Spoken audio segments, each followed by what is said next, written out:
चोरले मनास नवेची अनुमागले, जे बोलताची वाचा दरी, जे पाहताची अंध करी, ते साधी नाना परी या नाव साधक, जे साधू जाता साधवे ना त्या ठिकाणी असणारे. आणि जे साध्य प्राप्त केल्यानंतर जिथं मनही संपल्या जातं, तर्कही संपल्या जातो, अनुभवी जिथं संपल्या जातो, त्याचं नाव साधक आहे.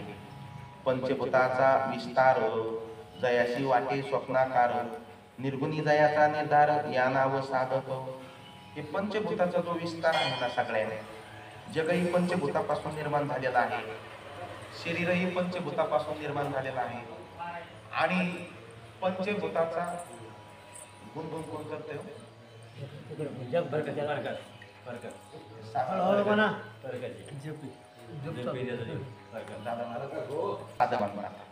सगळं साधक बनतात. कारण स्वप्न हे स्वप्न कळल्यानंतर जो जागृतीत आला, स्वप्नातलं दुःख जाण्याचं औषध काय आहे?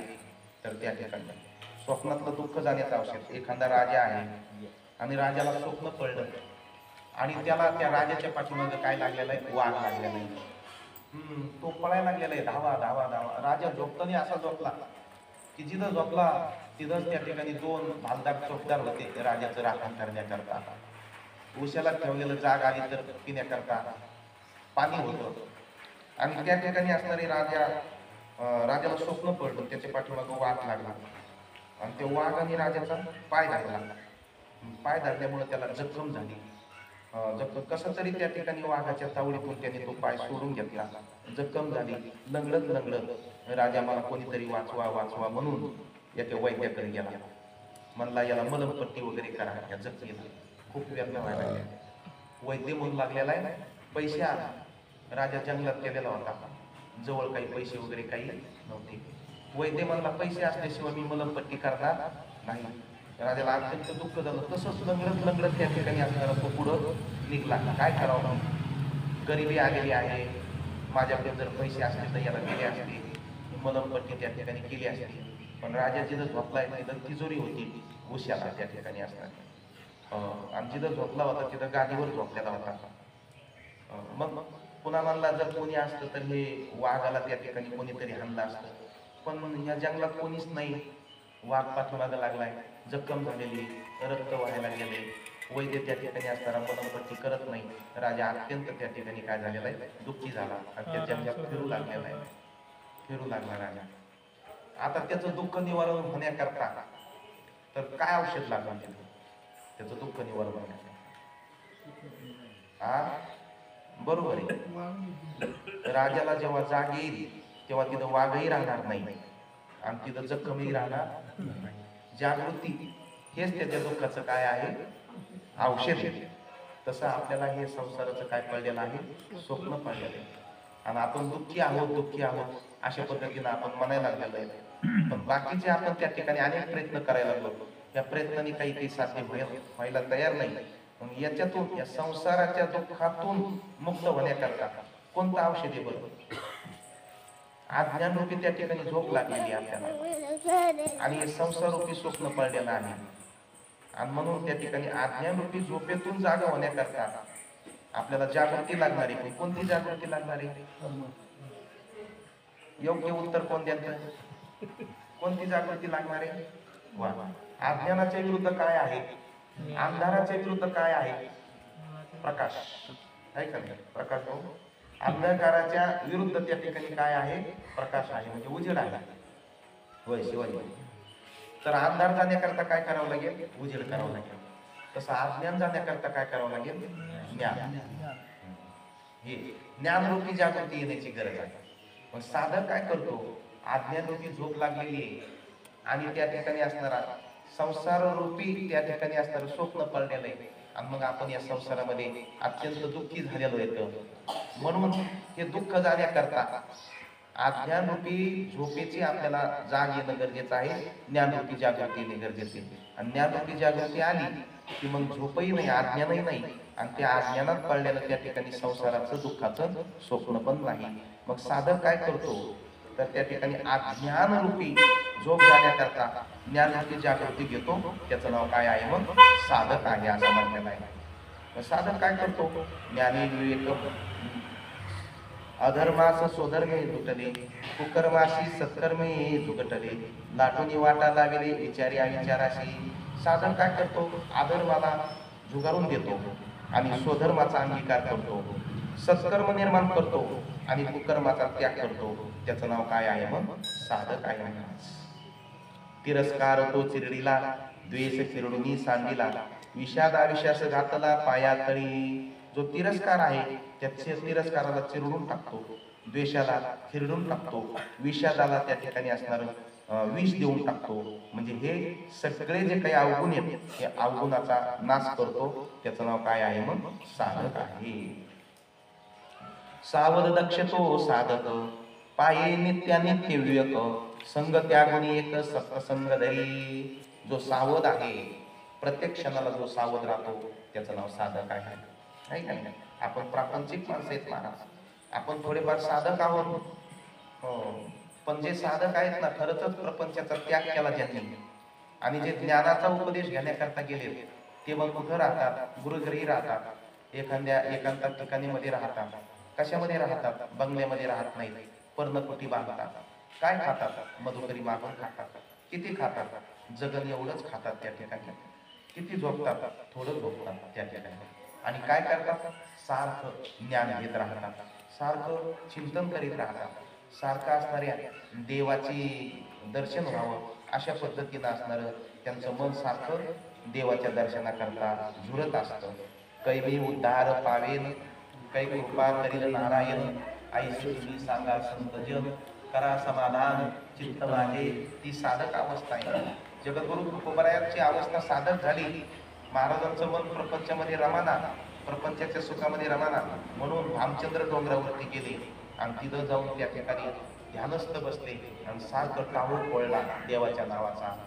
राम कृष्ण हरी, राम कृष्ण हरी, राम कृष्ण हरी. अन्ना पाण्याचा त्याग केला. किती दिवस बसले होते त्या ठिकाणी? असं वर्णन आलंय, 11 दिवस त्या ठिकाणी बसले महाराज. 11व्या दिवशी देव वाघाच्या रूपामध्ये आला. कोणाच्या रूपात आला? वाघाच्या रूपात आला.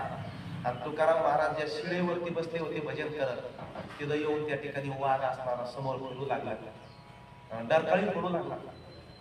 महाराजांनी डोळे उघडून पाहिले, वाघाच्या रूपामध्ये. महाराजांना लक्षात आलं की नक्की देवच आलेला असणार आहे. पण तुकाराम महाराजांनी पुन्हा डोळे लावले, सांगितलं मी तुला वाघाच्या रूपात बघणार नाही, मला इच्छा नाही तुला वाघाच्या रूपात बघायची. मला त्या ठिकाणी असणारा दर्शन दे, जसा विटेवर उभा राहिला तसा. मग देव पुन्हा सापाच्या रूपामध्ये आहे, तरी तुकाराम महाराजांनी पाहिला नाही. नंतर देव साक्षात पांडुरंग परमात्मा प्रगट झाला आणि दावी रूप मज गोपिका रमणा, ठेवू दे चरणा वरी माता. साक्षात प्रगट झाला आणि मग त्या ठिकाणी तुकाराम महाराजांनी त्या भामचंद्र डोंगरावरती देवाचं दर्शन घेतलं.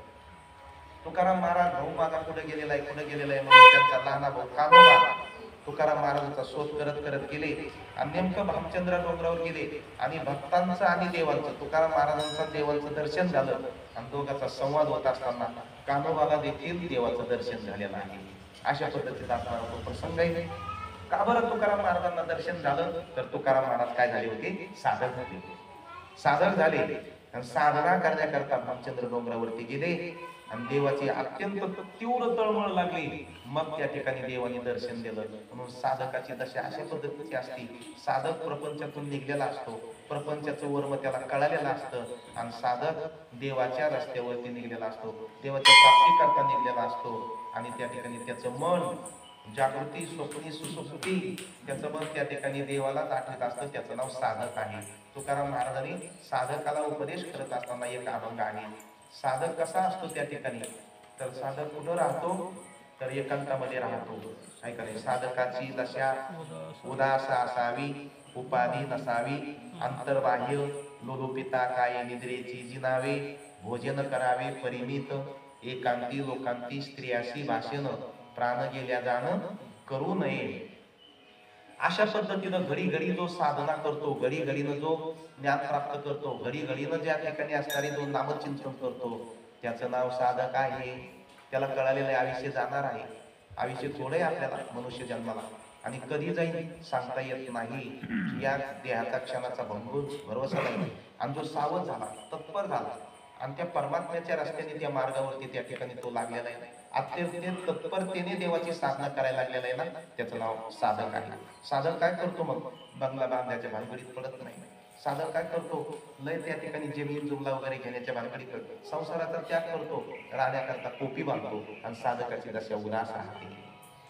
हे जे प्रपंचाचा त्याग करून गेलेले असतात ना, त्याचं नाव साधक आहे. काय का?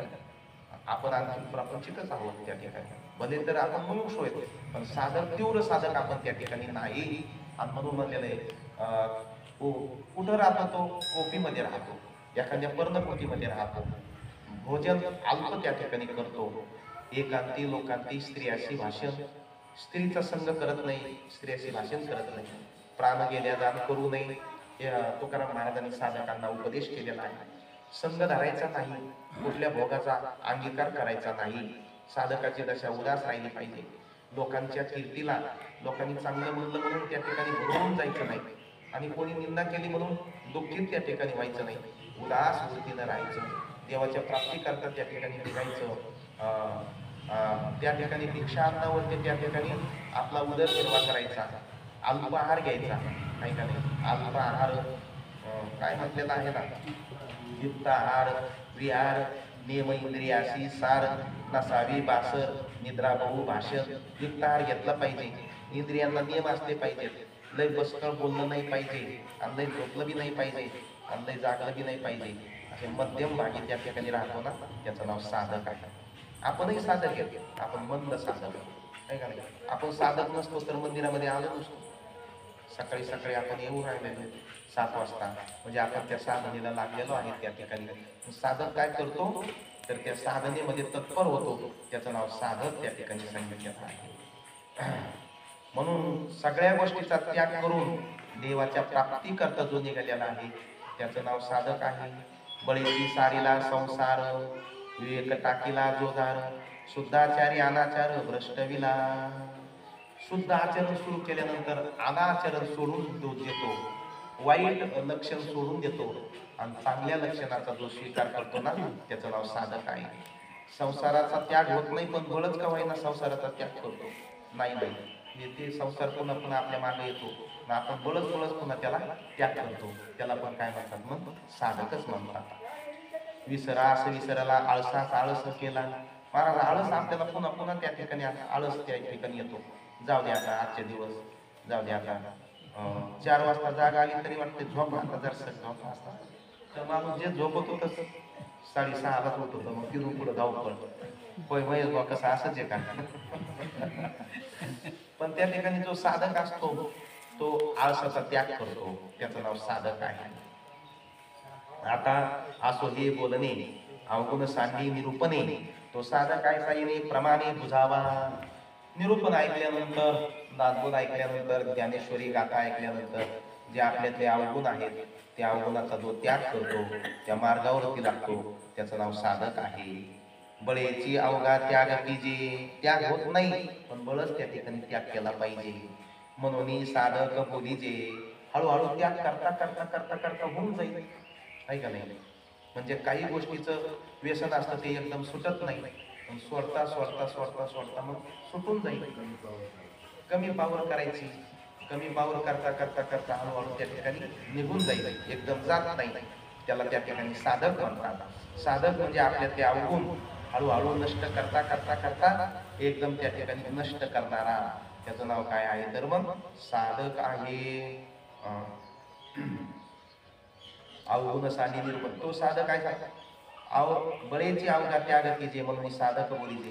आता सिद्ध तो जाणीजे पुढील समासी. आता तो सिद्ध आहे, तो सिद्ध त्या ठिकाणी असणार आहे, म्हणले पुढच्या समासामध्ये आम्ही तुम्हाला सांगू, अशा पद्धतीनं. आता सिद्धाचे काय लक्षण आहेत ते समर्थ आपल्याला या पुढच्या समासामध्ये सांगणार. दशक 5वा समास 10वा. सिद्ध निरूपण लक्षण नाम. श्रीराम समर्थ श्रीराम. मागे बोलला संसारिक, त्यागी नव्हे की साधक. ऐकावयाचा वेक ऐसा से श्रीराम. सन्मार्गी तो जीवी धर्मी, अन्मार्गाचा त्याग करणे संसारिका त्यागेने प्रकारे ऐसा श्रीराम कुबुद्धी त्यागे विन काही सुबुद्धी लागणार नाही संसारिका त्याग पाये ऐसा असे श्रीराम प्रपंची मीठ मांडिला तरीच पुढे अवलंबिला परमार्थ मार्ग श्रीराम त्यागकडे अभावाचा त्यागकडे संशयाचा त्यागकडे अज्ञानाचा शनै शनै श्रीराम ऐसा सूक्ष्म उभयास गडे सांग निष्ठास बाह्य त्याग विशेष आहे श्रीराम संसारिका ठाई ठाई बाह्य त्याग घडे काही नित्यनेम सर्वद नाही त्यागे विन श्रीराम वितली आशंका स्वभावी त्यागे विन साधक नव्हे पुढे कथेचा अन्वय सावध ऐका श्रीराम मागा झाले निरूपण साधकाची ओळखण आता सांगितले लक्षण सिद्ध लक्षणाचे श्रीराम साधू वस्तू होऊन ठेला निश्चय चळे नाहीसा झाला या नाव सिद्ध श्रीराम बद्धपणाचे अवगुण मोक्ष लागेल कैसा श्रीराम कर्ममार्ग संशय भरला साधने संशय कलावला सर्वांमध्ये संशय भरला साधू तो निसंदेह श्रीराम संशयाचे वैराग्य कोरटे संशयाचे भजनोकटे निर्मळ होय श्रीराम व्यर्थ संशयाचा देव व्यर्थ संशयाचा भाव व्यर्थ संशयाचा स्वभाव सर्व काही श्रीराम व्यर्थ संशयाचे वर्त व्यर्थ संशयाचे तीर्थ व्यर्थ संशयाचा परमार्थ निश्चय विन श्रीराम व्यर्थ संशयाची भक्ती व्यर्थ संशयाची प्रीती व्यर्थ संशयाची संगती संशय वाढवी श्रीराम व्यर्थ संशयाचे जिणे व्यर्थ संशयाचे धरणे व्यर्थ संशयाचे करणे सर्व काही श्रीराम व्यर्थ संशयाची पोथी व्यर्थ संशयाची उत्पत्ती व्यर्थ संशयाची गती निश्चय विन श्रीराम व्यर्थ संशयाचा दक्ष व्यर्थ संशयाचा पक्ष व्यर्थ संशयाचा मोक्ष होणारा ईश्वर व्यर्थ संशयाचा संत व्यर्थ संशयाचा पंडित व्यर्थ संशयाचा मोक्षूत निश्चय श्रीराम व्यर्थ संशयाची श्रेष्ठता व्यर्थ संशयाची उत्पन्नता व्यर्थ संशयाचा ज्ञाता निश्चय विन श्रीराम निश्चय विन सर्व काही अनुमात्र ते प्रमाण नाही व्यर्थची पडिले प्रवाही संदेहाचे श्रीराम निश्चय विन ते बोलणे यावेची काटाळवाणे वास्तव बोलले वाचाळपणे निरार्थक श्रीराम असो निश्चय ते बोलगला यावेची विटंबना संशय काही समाधाना होई नाही श्रीराम म्हणून संदेह ज्ञान निश्चयाचे समाधान तेची सिद्धाचे लक्षण निश्चयी श्रीराम श्रोता करी प्रश्न निश्चय करावा कवन मुख्य निश्चयाचे लक्षण मद निरूपावे श्रीराम ऐक निश्चय तो ऐसा मुख्य देवा एक ऐसा नाना देवाचा वळसा करू नाही श्रीराम देवी निर्मिले सचराचर त्याचा करावा विचार शुद्ध विवेकी परमेश्वर ओळखावा श्रीराम मुख्य देव तो कवन भक्ताचे कैसे लक्षण असत्य सांडून ओळखण सत्याची धरावी श्रीराम आपल्या देवास ओळखावे मग मी कोण हे पहावे संग त्यागून राहावे वस्तुरूप श्रीराम तोडावा बंधनाचा संशय करावा मोक्षाचा निश्चय पाहताचा मोह व्यतिरेकीशी श्रीराम पूर्वपक्षेशी सिद्धांत पावा प्रकृतीचा अंत पावा निवंत निश्चय देवाचा श्रीराम देवाचे नियोगी संशय तरी समाधानाचा शिव चळून येतावा निश्चय आत्मतत्वाचा श्रीराम ज्ञान संदेह वाढवे ज्ञान ज्या कारणे समाधान आत्मनिश्चय राखावे आठवणारे बुद्धी आत्मशुद्धी या कारणे आत्मबुद्धी सदृढ करावी आत्मबुद्धी निश्चयाची तेची दशा मोक्षेची अहमात्मा ते कधीची विसरोने श्रीराम निरोपीले निश्चयाचे लक्षण परिलीन कळे सत्संगीन संतासी केल्या संशय तुटती श्रीराम आता असो हे बोलणे ऐका सिद्धांची लक्षणे मुख्य संदेहपणे सिद्ध बोलणे सिद्ध स्वरूपी नाही देव येथे कैसा हो संदेव या कारणे सिद्ध पाहो निसंदेह श्रीराम ते संबंधाचे निधे लक्षणाची काय म्हणे या प्रकारची लक्षणे काय म्हणून सांगावी जे लक्ष येणार चक्षुषी त्याची लक्षणे सांगावी निर्मळ वस्तू सिद्ध त्याची लक्षणे कैसी लक्षणे म्हणजे केवळ गुण वस्तू काही कारण तेथे सिद्धाचे लक्षण वस्तुरूप तथापि ज्ञान जसे बोलले म्हणून वक्तृत्व आटवले न्यूनपूर्ण क्षमा केले पाहिजे श्रोती श्रीराम इति श्रीदास बोधे गुरु शिष्य संवादे सिद्ध लक्षण नाम समास गावा श्रीराम जय जय. आता आपण बद्ध पाहिला मोक्ष पाहिला साधक पाहिला आता शेवटचा काय आहे सिद्धा जो मुमुक्षु आहे तो पामर आहे जर त्या ठिकाणी जो बद्ध आहे तो पामर त्या ठिकाणी आहे. आणि नंतर मुमुक्षु म्हणजे पामरांचे लक्षण मुमुक्षु मध्ये नाही. मुमुक्षु म्हणजे थोडा विवेकी आणि त्याच्यापेक्षा साधक श्रेष्ठ आहे, म्हणजे त्या ठिकाणी देवप्राप्तीच्या प्रयत्नाला लागला. आणि हा सिद्ध तर सगळ्यामध्ये श्रेष्ठ आहे. सिद्ध म्हणजे कोण? ज्याला देव प्राप्त झालेला आहे तो सिद्ध. तुकाराम महाराज साधक दशेतली अवस्था तुकाराम महाराजांची होती. कैली उद्धार पावी, काही कृपा करील नारायण. आईशे तुम्ही सांगा संत जन, करा समाधान चित्त माझे. कै हे देव भेटेल, कै तो बिरडे फुटील. युगा होनी निमिष वडील मानी, झुरोनी पांजरा हो पाया आता. पंढरीनाथा मला भेटा, हे साधक दशेतली तुकाराम महाराजांची अवस्था आहे. आणि सिद्ध दशेतली अवस्था तुकाराम महाराजांची काय आहे? तुका म्हणे मुक्ती परतली नोरी, आणि आता दिवसचारी खेळी. तुकाराम महाराज म्हणले आम्ही मुक्ती आम्हाला आम्ही नवरी करून घेतलेली आहे. आम्ही मुक्तीला प्राप्त झालेलो आहे आणि आता राहिलेले दिवस खेळीने आम्ही राहणार आहोत. आमचं काम त्या ठिकाणी झालेलं आहे. म्हणजे जो मुक्त झालेला आहे ना त्याला सिद्ध म्हणतात. ज्याला देवाची प्राप्ती झालेली आहे पण प्रारब्ध वशामध्ये त्या ठिकाणी असणारा जो जगतो तो काय असतो? त्या ठिकाणी सिद्ध असतो. सिद्ध म्हणजे काय? तर सिद्ध म्हणजे त्या ठिकाणी ज्या परमात्म्याला ज्यांनी ओळखलेलं असतं त्याला त्या ठिकाणी सिद्ध म्हणतात. म्हणजे संशयरहित जे ज्ञान असतं ना त्याला सिद्ध म्हणतात. त्याचा आता संदेह निघून गेलेला असतो. संदेह म्हणजे संशय निघून गेलेला असतो. अंतःकरणातला सगळा संशयाचे ज्याला छेदन झालेलं असतं त्याला त्या ठिकाणी असणारा सिद्ध त्या ठिकाणी म्हटलं जातं. म्हणजे संशय गेला आणि तुका म्हणे देव झाला. जोपर्यंत संशय तोपर्यंत त्या ठिकाणी तो सिद्ध होऊ शकत नाही. म्हणून संशयाचं ज्ञान काही उपयोगाचं नाही. संशयाचं ज्ञान खोटं आहे. संशयाचं वैराग्य कोरट आहे. संशयाचं भजन ओकटे आहे, हे निर्फळ आहे. संशयाचं भजन बी खोटं आहे. म्हणजे संशयच आहे, भजन करतो पण संशय देव आसन का? आणि मग भजन कशाला करतो? जर असला तर करतो. त्या ठिकाणी म्हणले पण काही वाटत नाही, आणखीन काही भेटला नाही, काय नाही अशा पद्धतीनं वाटत नाही. साधना तर चालू आहे पण मनामध्ये त्या ठिकाणी संशय आहे.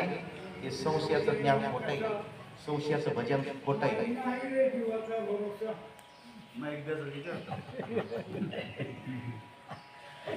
अशा पद्धतीनं असणारे त्या ठिकाणी त्याला बद्ध म्हणतात. बद्धाचे लक्षण आहे की कर्णियाची नावी भलतीची करी. अशा पद्धतीनं असणार त्या ठिकाणी संशय माणूस व्यवहारातही सुखाने जगत नाही आणि परमार्थातही तो सुखाने जगू शकत नाही. म्हणून संशय गेला पाहिजे. एकनाथ महाराज म्हणतात ज्ञानेश्वरी वाचा तुम्हाला ज्ञान होईल. एखादा म्हणला कसं काय होईल, काय होईल, कसं काय होईल? एकनाथ महाराज एका जनार्दनी संशय सांडोनी आणि दुर्ड धरी म्हणी संशय सोडा. संशय सोडला तरच होईल. जीवन जगत असताना जर प्रपंच करत असताना जर संशय धरून जर प्रपंच केला तर त्या ठिकाणी तो प्रपंच आपला सुखरूप होत नाही. ज्या बायको संग लग्न केलंय आणि तिच्यावर जर त्या ठिकाणी संशय धरून जर प्रपंच करायला लागला तर तो संसार त्या ठिकाणी सुखाचा होत नाही. नवरा बायकोची भांडणं होत राहतात. बायकोवर संशय घेत राहतो, मारित राहतो. एक दिवस ती वाईट टाकते आणि ती म्हणते तो संसार आणि तू तो यासारखा नालायक आणखी जगात पाहिला नाही, त्याला सोडून जाते. दुसरी मिळत नाही त्या ठिकाणी असताना. म्हणून संशय चांगला नाही. कारण जिच्या बरोबर लग्न केलंय त्याच्यावर विश्वास ठेवला पाहिजे. स्वयंपाक करते, भाजीत काही घालते का काय बाबा, भाजीत काही वीस टाकलं तर कसं खावा, मग राय उपाशीच. संशय विश्वास ठेवला पाहिजे ना महाराज. कुठल्याही गोष्टीमध्ये त्या ठिकाणी विश्वास. बायकोचा नवऱ्यावरती विश्वास असला पाहिजे, नवऱ्याचा बायकोवरती विश्वास असला पाहिजे. आणि विश्वासाने त्यांचा काय चालत असतो? मग प्रपंच चालत असतो. विश्वासाशिवाय प्रपंच चालत नाही. आपण ज्या गाडीमध्ये बसलो त्या ड्रायव्हरवर कुठेतरी विश्वास ठेवावा लागतो. आणि विश्वास नाही ठेवला तर करतळ म्हणून पळ गाडीतल्या गाडी राम राम म्हणायचं काम नाही. विश्वास. आणि म्हणून संशय माणसाला त्या ठिकाणी काय करत असतो? संशय माणसाचं छेदन करीत असतो. संशय माणसाला चांगला नसतो. आणि म्हणून ज्ञानेश्वर महाराज म्हणतात म्हणून संशयावनी थोर अनिक नाही पाप घोर, हे विनाशाचे वाघोर प्राणी अशी. कुठेही गेला तरी त्या ठिकाणी हे असंच आसन का, हे तसंच आसन का. काही माणसं भलत्या गोष्टी चिकित्सा करत राहतात, संशय घेत राहतात. त्या ठिकाणी कोणी त्या ठिकाणी आलं तर ह्यो माणूस चांगला आसनच का. किंवा आपल्याला बोलतो म्हणजे त्या ठिकाणी खरंच मनापासून बोलतच असाल का?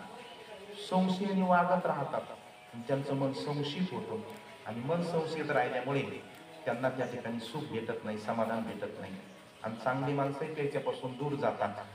आणि चांगली एखादी वस्तू जरी प्राप्त झाली तो संशय नाही नाही म्हणजे आता एखादा हिरा जरी त्याला मिळाला, हा, चमकतो पण हिरा कशाचा असं घेऊ, जाऊ दे तिकडं, देतो फेकून, मर म्हणतात. संशयामुळे त्या ठिकाणी असणारं त्याचं काय झालेलं आहे, नाश झालेलं आहे. खूप उदाहरणं आहेत आपल्याला त्या ठिकाणी वेळ झालेला आहे आणि म्हणून ज्ञानेश्वर महाराज म्हणतात, म्हणून संशयावनी थोर आणि नाही पाप घोर, हे विनाशाचे वाघोर प्राण्यास. संशय माणसाच्या विनाशाला त्या ठिकाणी काय होतो, कारणीभूत त्या ठिकाणी होतो.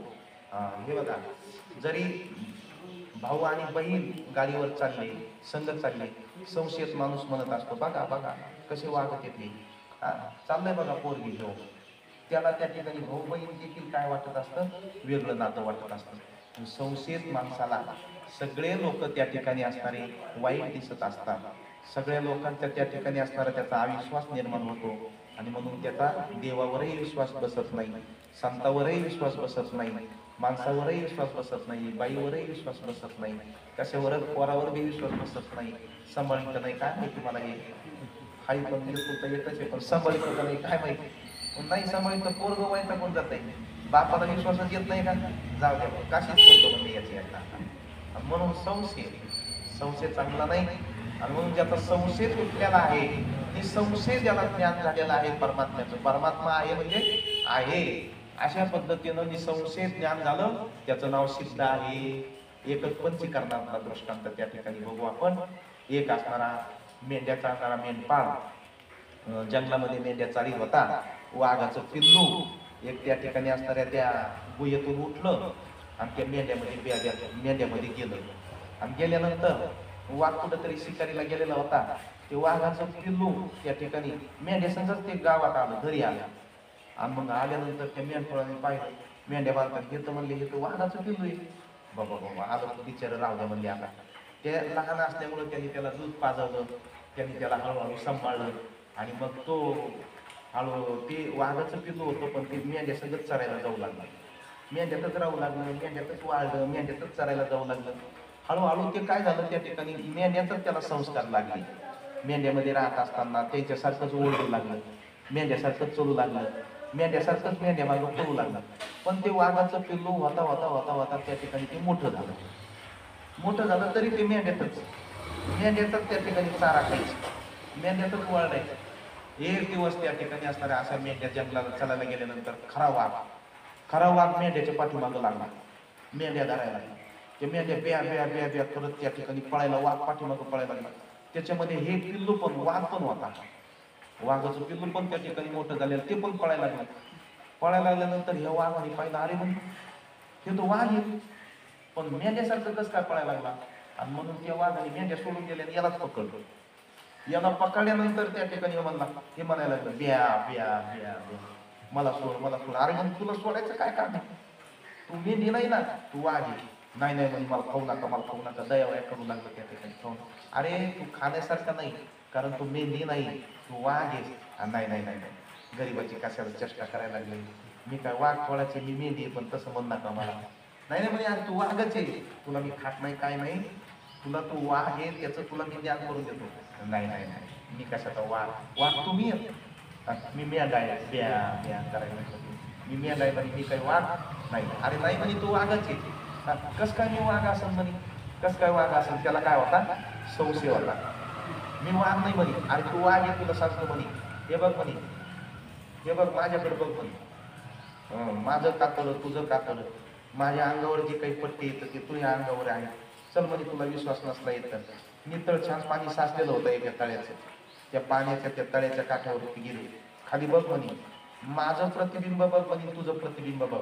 आणि त्या वाघाच्या पिल्लीने पाहिलं, अरे म्हणे सारखेच येत आपण, तुझ्या अंगावरती पट्टी आहेत, माझ्या अंगावरती पट्टी आहेत. हे बघ म्हणे, माझ्या मिश्या तुझ्या मिश्या, माझे केस तुझे केस, माझी शेपूट तुझी शेपूट, माझे डोळे तुझे डोळे, माझा चेहरा तुझा चेहरा आहे का नाही.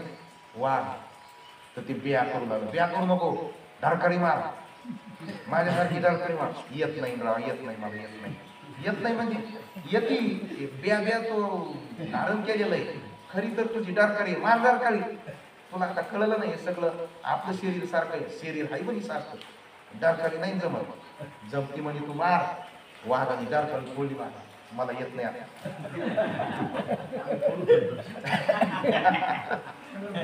हा तुम्ही बोला हा वाघाने डारकाळी फोडली फोड म्हणे, याला सुरुवातीला आली नाही पण जरा येता येता आली, मग यांनी डारकाळी फोडली वाघासारखी. अरे बापरे म्हणले जमलंय ना. जमलं नाही म्हणले जमलेलंच आहे, पहिलं हेच आहे. पण हे सोडून तू त्या ह्याच्यात गेला आणि त्या ठिकाणी संदेह घेतला, संशय घेतला, संदेह घेतला आणि मेंढा झाला. तू मेंढा नाही तू वाघ आहे. अरे बापरे म्हणले मग एवढ्या दिवस तर मी तर मेंढ्यातच फिरलो आणि गवत खाल्लं आणि ब्या ब्या केलं, झालं ते जाऊ दे म्हणले. आता झालं ते जाऊ दे पण पुन्हा सावध होय. डारकाळी फोडा म्हणले येऊ दे आता मेंढ्या मीच खातो म्हणे त्या मेंढ्याला. आता मेंढीपणा सोडून दिला, आता काय झाला तो वाघ झाला. वाघ झाला आता सिद्ध झाला त्या ठिकाणी असणार. त्या ठिकाणी जो भित्रेपणा होता तो निघून गेला, मेंढेपणा होता तो निघून गेला, आता सिद्ध झाला वाघ माझं स्वरूप आहे असं त्याला ज्ञान झालं. आणि कसं ज्ञान झालं? संशयरहित ज्ञान झालं, निसंदेह ज्ञान झालं. आणि मग तो जंगलामध्ये निर्भय होऊन त्या ठिकाणी तो जंगलाचा राजा म्हणून फिरू लागला. तो आता सिद्ध वाघ झालेला आहे. तसं त्या ठिकाणी असणारा संशय गेला आणि निसंशय जो ज्ञान झालेला आहे ना त्याचं नाव सिद्ध आहे. आणि जोपर्यंत संशय तोपर्यंत संसारिक आहे, तोपर्यंत साधक आहे. कारण तोपर्यंत तो साधनेला लागलेला आहे ज्ञानाच्या, तोपर्यंत तो काय म्हणतो, मीची माझी माझी कापशे, मी या घरचा करता, मी आमका मी तमका, मी सुखी मी दुःखी, मी दम्या मी खोकल्या, त्या ठिकाणी मला असं झालं मला तसं झालं अशा पद्धतीने. आणि एकदा ब्रह्माचं ज्ञान झाल्यानंतर म्हणले मी वासुदेव स्वरूप आहे, मी परमात्मा आहे, माझ्या स्वरूपाच्या ठिकाणी सुख नाही आणि दुःख नाही, सुख दुःखातीत असणारं त्या ठिकाणी मी परब्रह्म स्वरूप आहे. असं ज्ञान होणं म्हणजे सिद्ध अवस्था प्राप्त होणं. आणि या सिद्ध अवस्थेला त्या ठिकाणी दुःख नाही, मोह नाही, तुमची कुठलीच असणारी त्या ठिकाणी असणारी अवस्था नाही, दुःख नाही, त्याचं नाव सिद्ध. सिद्ध म्हणजे साधू आणि सिद्ध म्हणजे संत. पुंडलिक वरदा प्रभु रामचंद्र भगवान, माऊली ज्ञानेश्वर, जगद्गुरु तुकाराम, शांती ब्रह्म एकनाथ, सद्गुरु रामदास स्वामी महाराज, जोग महाराज की जय. जय रघुवीर समर्थ.